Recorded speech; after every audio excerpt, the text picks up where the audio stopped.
Sejam todos muito bem-vindos ao Centro Espírita Nosso Lar, Casas André Luiz. É com alegria que recebemos a todos para estudarmos um pouco mais sobre a doutrina dos Espíritos, aprender um pouco mais sobre o Evangelho do Cristo. Sintam-se abraçados fraternalmente. Essa casa os recebe com muito amor, com muito carinho. Como costumamos lembrar, este ambiente ele já foi preparado pela espiritualidade maior, em que depositaram e manipularam energias que serão salutares para todos nós. Mas é importante que a gente, quando estivermos aqui, estejamos com os pensamentos elevados, pensando em Jesus, e iniciamos nossas reuniões sempre como uma prece. Então, convido a todos para pensarmos em Jesus, mentalizando esse mestre querido, cada um à sua maneira. Quem quiser fechar os olhos como um recurso a mais de concentração, fique à vontade. Mestre Jesus, amigos da espiritualidade, aqui estamos mais uma vez para aprender, para compreender os seus ensinamentos, que possamos ter ouvidos de ouvir no momento da fala do expositor, que consigamos a concentração necessária para levarmos esses ensinamentos adiante, levarmos a todo o ser que estiver próximo de nós. Que sejamos uma luz desse Evangelho. Que assim seja, graças a Deus.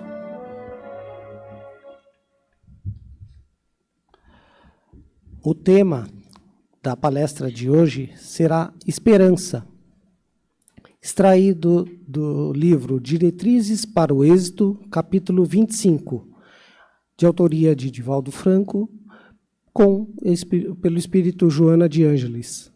E quem falará para nós será nosso querido companheiro Hélio Ribeiro. Seja muito feliz, Hélio. Obrigado. Bom dia a todos. Vamos pedir ao Mestre Jesus, a Maria, nossa Mãe Santíssima, aos espíritos diretores desta casa, que possamos transmitir com coerência e fidelidade os seus santos e sagrados ensinamentos. Antes de iniciarmos, vou tomar a liberdade para ler um texto que versa a respeito da temática de hoje, Esperança. O título é um poema chamado Alma Viajeira, é de Daniel Lima.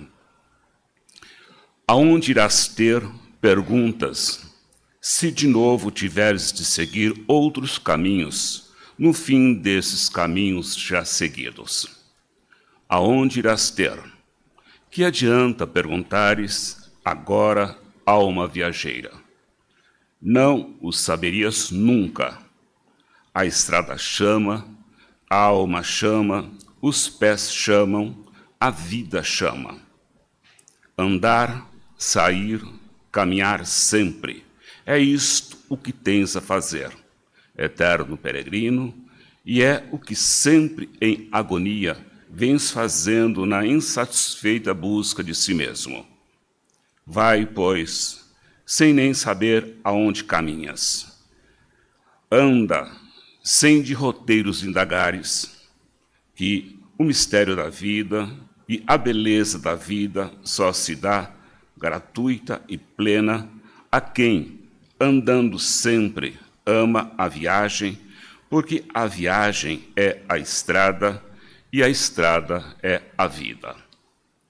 Esperança tem o significado de esperar, mas é diferente da concepção que fazemos a respeito desse esperar, porque normalmente entendemos que é um esperar estático. Deus irá prover, tudo vai acontecer como está escrito. E a doutrina espírita não trabalha com esse comodismo das pessoas encarnadas ou desencarnadas, porque esperar é um agir incessante, é um investimento de energia. A esperança exige isso. E tem um outro contexto, que normalmente nós esperamos procurando visualizar aquilo que estamos esperando.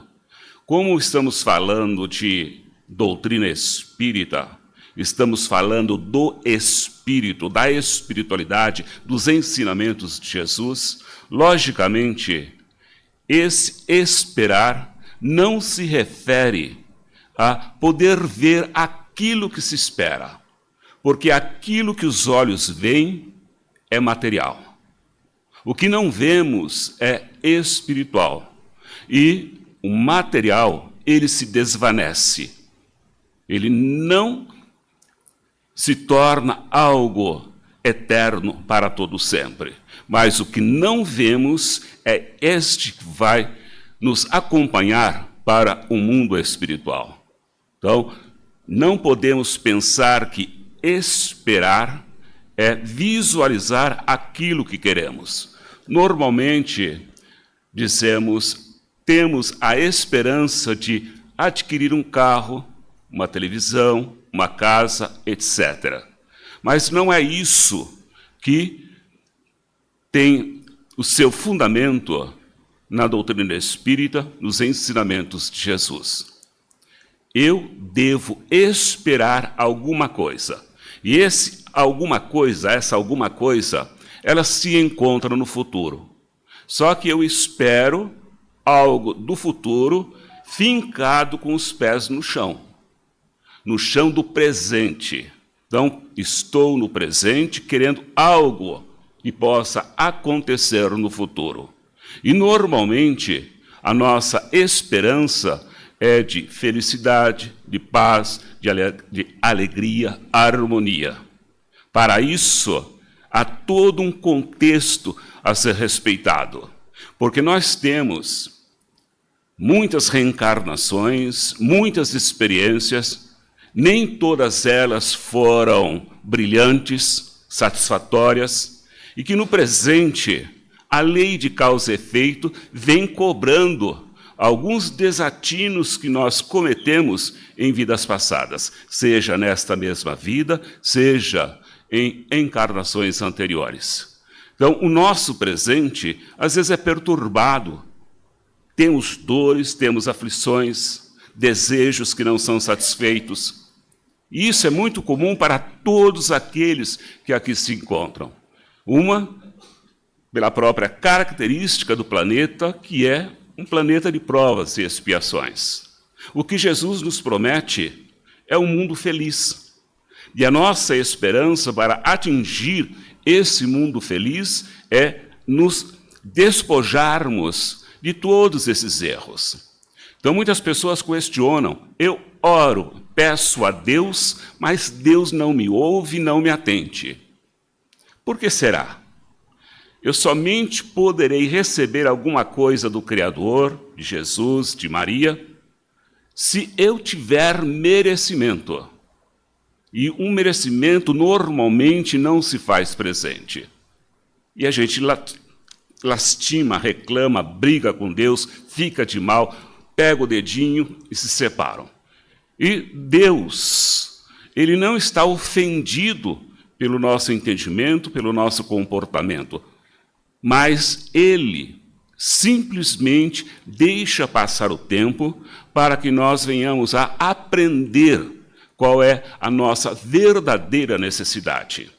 Então, nessa questão da esperança, há um lado voltado para a matéria e há um outro lado voltado para a espiritualidade.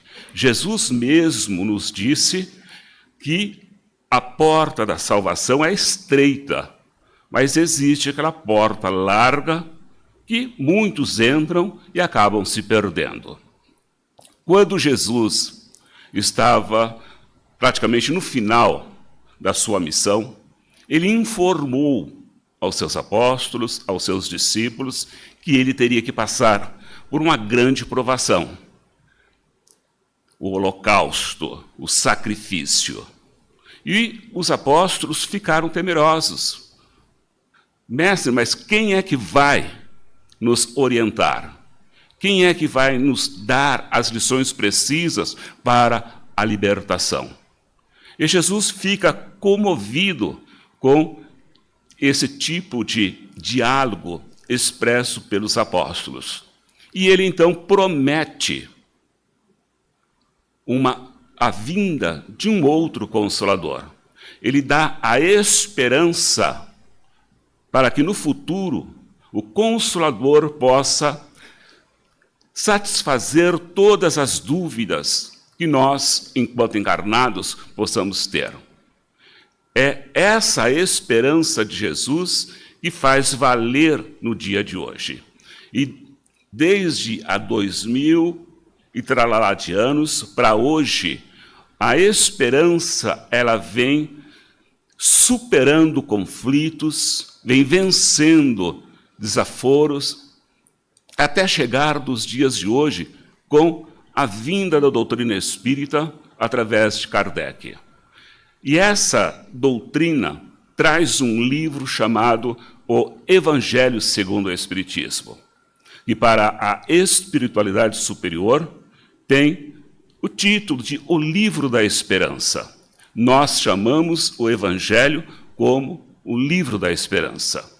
Mas mesmo a boa nova que Jesus nos deixou e que foi escrito pelos apóstolos, também tem esse cognome, o Livro da Esperança. Então, se nós queremos ter um roteiro para seguir com firmeza, basta nos atermos aos ensinamentos que Jesus falou, ensinou e exemplificou.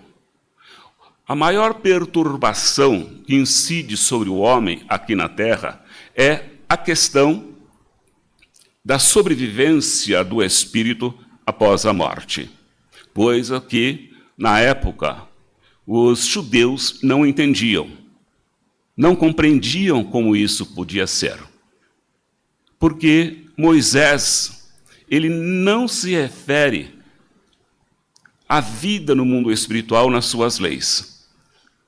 Quem vem falar sobre isso foi Jesus. Moisés nos mostra um Deus feroz, vingativo, que persegue as suas vítimas até a 3ª ou 4ª geração.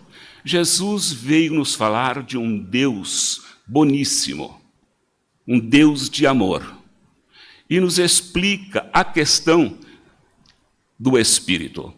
Quando ele é visitado pelo doutor da lei Nicodemos, que queria saber a respeito da sobrevivência do Espírito e como isso podia acontecer pela reencarnação ou pela ressurreição. E Jesus acha estranho, ele sendo um doutor da lei, não compreender essa temática, sendo que um doutor da lei é como um professor. Esse doutor da lei explicava para os judeus o conteúdo da Torá, o que é que tinha de informações a respeito da espiritualidade, da religião. E esse doutor da lei não tinha esse conhecimento, mas tinha ansiedade, tinha desejo de conhecer, a tal ponto que vai, na calada da noite, procurar Jesus para esclarecimento. E Jesus diz que o Espírito é como o vento sopra onde quer, não sabes de onde vem, nem para onde vai. Como essa mensagem que acabamos de ler, a alma viajeira. Nós não sabemos de onde viemos. A doutrina espírita nos fala, nós viemos do mundo espiritual. Mas de qual região? Em que qualidade nós encarnamos? Como é que isso reflete em nós enquanto espíritos? Estamos aqui vivendo, sofrendo, aprendendo evoluindo pouco a pouco. E vamos partir retorno ao mundo espiritual. Então, qual é a verdadeira razão deste encarnar na matéria para poder retornar ao mundo espiritual? A razão é uma só: evolução do espírito, quitação dos débitos. E a esperança que é dada a cada um de nós está em aproveitarmos as experiências para que possamos sair daqui mais leves, mais tranquilos, mais serenos. Se não existisse a vida após a morte, não haveria nenhuma razão para Jesus chegar até nós. Não haveria nenhuma razão para as suas mensagens, para os seus ensinamentos, os seus exemplos. Por quê? Morreu o corpo físico, corpo tomba, não tem mais nada, não tem espírito, porque o espírito também desaparece. Daí não tem nenhum tipo de programação a ser feita daqui para lá, não há a estabilidade de laços afetivos, porque morreu, acabou, não tem nenhuma razão de ser. E não se pode fazer promessas, programações. Então, a vida, com todo o seu cortejo de dores e sofrimentos, não teria nenhuma razão de ser. E a esperança dada por Jesus é quando ele começa a ensinar-nos que nós somos individualidades espirituais que sobrevivemos à morte do corpo físico. Acho eu que essa é a maior esperança que um discípulo de Jesus pode receber. Nós continuaremos vivos, que nós não perderemos os nossos entes queridos, entes amados, que nós nos reencontraremos, seja pelo desencarne, encontrando no mundo espiritual aquele ser ente querido, ou então numa próxima encarnação, onde há o reencontro. É a esperança deixada por Jesus. Então nós temos muitas informações a respeito da esperança. E esperar não é simplesmente ficar estático aguardando. Esperar, como o texto, é caminhar.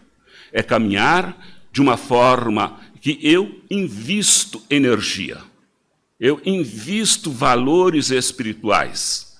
Eu busco aquilo que eu desejo. Na questão da esperança, é o fato de se tornar algo que ainda não tem uma realidade. Uma realidade que vai acontecer lá no futuro, mas com os pés no presente. O passado passou. Nós não temos nenhuma condição de resgatar aquilo que já foi. Resta apenas, na lembrança e na consciência, os débitos. E temos que resgatar. Mas eu não posso voltar ao passado para corrigir aquilo que eu errei. O futuro também não. O futuro ainda não aconteceu. É algo vago. É algo que poderá acontecer ou não. Por isso que a esperança é algo incerto. Porque vai depender muito da permanência da minha boa vontade para conquistar essa esperança que eu tanto desejo. Porque se no meio do caminho eu desviar os meus objetivos, essa esperança deixa de ter razão, deixa de ter sentido. O escritor do livro Pequeno Príncipe, ele escreveu um livro chamado Terra dos Homens. Neste livro, ele coloca uma mensagem, um relato de um amigo dele que era aviador, que trabalhava no transporte aéreo. E nesse transporte ele ia com seu avião para lá, para cá, levando mercadorias, coisas que tinha que chegar até o destino. E numa dessas viagens, ele foi abatido por uma tempestade de neve. O avião caiu, Ele então sai do avião, só que ele não encontra nada, não vê nada a não ser neve. Olha para cima, neve. Olha para os lados, neve. Ele se sente apavorado, desesperado, porque não sabia como continuar o seu passeio, a sua viagem, o seu destino. Ele estava praticamente isolado no meio do nada, onde só havia neve, neve e neve. Diz ele que nem um animal, nem um cachorro conseguiria fazer alguma coisa para poder sobreviver. Mas ele procurava no céu uma estrela em que pudesse se basear para ter um sentido à sua direção, mas não conseguia encontrar nenhuma estrela para se orientar. E ele então buscou no seu íntimo aquela estrela da esperança, que dizia o seguinte: caminha, anda, dá o primeiro passo. E ele saiu andando, deu o primeiro passo, como todos nós damos o primeiro passo quando nascemos e começamos a andar. E ele foi andando, andando, passou-se uma semana. Ele foi localizado pela equipe de salvação. E ele agradeceu muito a essas pessoas da equipe e relatou: o que me salvou foi ter tido a coragem de dar o primeiro passo. Portanto, esperança não é simplesmente esperar, mas ter a coragem de dar o primeiro passo. Nós, espíritas, temos informações suficientes para dar esse passo significativo. Semana que vem vai ser uma semana de homenagem ao Centro Espírita Nosso Lar, Casas André Luiz. São 76 anos de fundação. Começou com trabalhadores simples desta casa, não neste salão, mas numa casa também menor. E essas pessoas receberam uma incumbência de construir uma casa para crianças carentes, necessitadas, crianças que tinham problemas físicos e mentais. E eles assumiram essa tarefa com a esperança de conseguir construir a casa. Foram muitos os desafios, a tal ponto que houve a necessidade de Castardelli, o diretor da casa, se manifestar e dar uma mensagem para que eles não se desanimassem. A tarefa era árdua, mas quem estava dirigindo era Jesus. E que, portanto, que eles não se esmorecessem. E hoje, 2025, 76 anos depois, nós temos todo esse complexo chamado Complexo André Luiz, ou Centro Espírita Nosso Lar, Casa André Luiz. É um verdadeiro complexo, tem de tudo aqui. E isso se iniciou com um grupo de 10, 15 pessoas que não tinham nada para doar, mas foi com a esperança de contar com o bom senso e a ajuda da população de São Paulo. E eles conseguiram. Então, é algo fantástico voltar na história e lembrar que essas coisas aconteceram. Temos, na doutrina espírita, determinadas informações que nos tornam verdadeiros heróis. A mensagem deixada por Jesus, que depois foi resgatada pela doutrina espírita, pelo Consolador, que fez uma releitura dos ensinamentos do Cristo, porque muito do que ele havia dito, muito do que ele havia informado e que tinha sido escrito pelos apóstolos, por 4, muito daquelas informações foram adulteradas. 18 séculos e ficou à mercê de pessoas que puxavam as informações de acordo com o que entendiam, sentiam que era verdade, mas que escapulia muito, saía daquela temática que o Cristo havia dito. Não somente com essas religiões que manipularam os evangelhos, até mesmo na doutrina espírita, o evangelho segundo o espiritismo foi profundamente adulterado. Se não fosse a mão firme de um Herculano Pires, nós teríamos o evangelho até hoje adulterado. Herculano Pires e o grupo de trabalhadores da USE. Essas lições que nós recebemos e que adulteraram e que depois foram resgatadas, isso ocorreu, o resgate, em virtude da esperança que determinados trabalhadores depositaram para manter a unidade do pensamento cristão na doutrina espírita. Temos muito que agradecer a esses trabalhadores. E esperança, ela vai muito além de simplesmente esperar. Joana de Ângeles, em Diretrizes para o Êxito, ela declara formalmente que a esperança é quem equilibra todos os dissabores. Quando uma pessoa encontra-se em problemas que parece que não tem solução, é a esperança que chega colocando tudo em harmonia. Quando tudo parece que não mais haverá razão de ser, a esperança chega e harmoniza. Quando nós perdemos um ente querido em nossa família e fica aquele vazio que nada consegue preencher, a esperança chega e mostra a possibilidade do reencontro com esse familiar que partiu. E que, portanto, ninguém perde ninguém.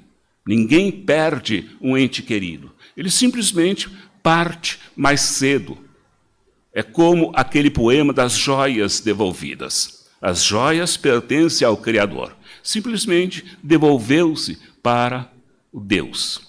Então, esperança é algo que possibilita a nossa harmonia, o nosso equilíbrio, a nossa razão de viver, de ser, de estar aqui e agora. Chico Xavier, certa vez, disse: ninguém pode voltar ao passado e mudar aquilo que já fez, mas cada um de nós pode, a partir de hoje, construir um novo futuro. E vai depender de como eu vou agir. A essência das minhas atividades, a minha crença, a minha ação vai proporcionar uma outra forma de visão da vida que eu vivo. Então, se eu errei no passado, esse errar é algo que aconteceu, não posso mais mudar. A minha consciência vai acusar no momento correto de provas e expiações.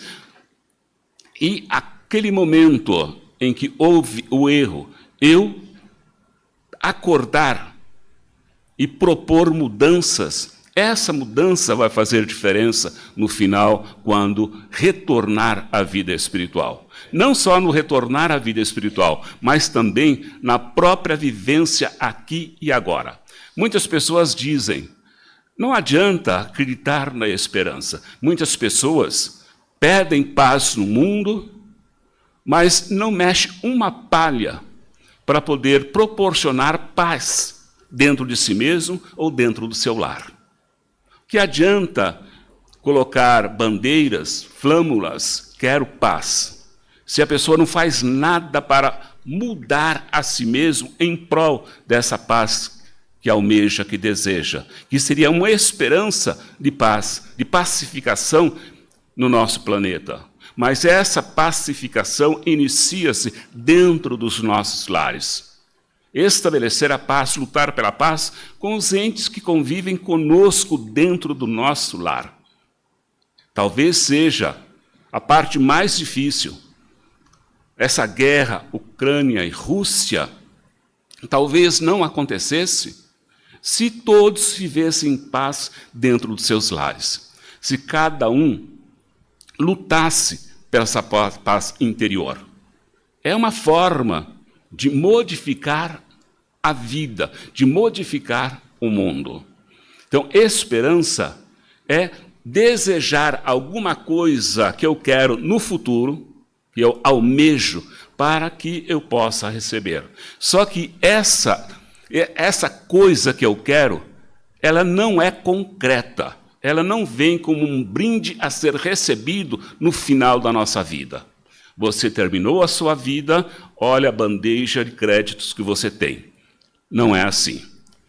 Essa esperança é o acúmulo de virtudes que eu tenho. E por ser virtude, ela não pode ser estática, parada. Por isso que há necessidade de investimento de energia, investimento pessoal, porque é uma virtude. A esperança, ela pertence, conforme Paulo, a duas outras virtudes, tanto a fé quanto o amor. E aqui tem a caridade, que é o amor em ação. Então, fé, esperança e caridade.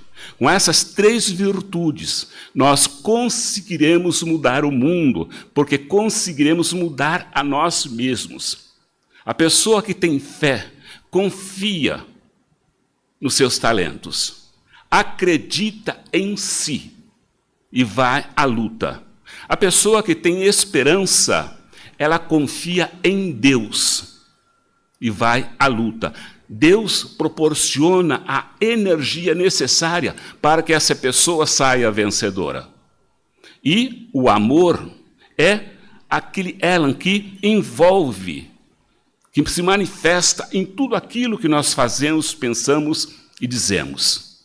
É algo que enriquece as nossas lutas. Fé, esperança e caridade. Alguma coisa superior a isso está guardado nos desígnios de Deus. Por enquanto, para nós, o que importa é termos fé, esperança e a caridade, porque fora da caridade não há salvação. Muita paz a todos. Agradecemos a presença de todos, que a semana de todos seja iluminada, com a presença de Jesus. Sigam em paz. Pedimos apenas que aguardem a orientação dos nossos colaboradores para uma saída tranquila, pois os nossos trabalhos continuam. Até a próxima. Tchau.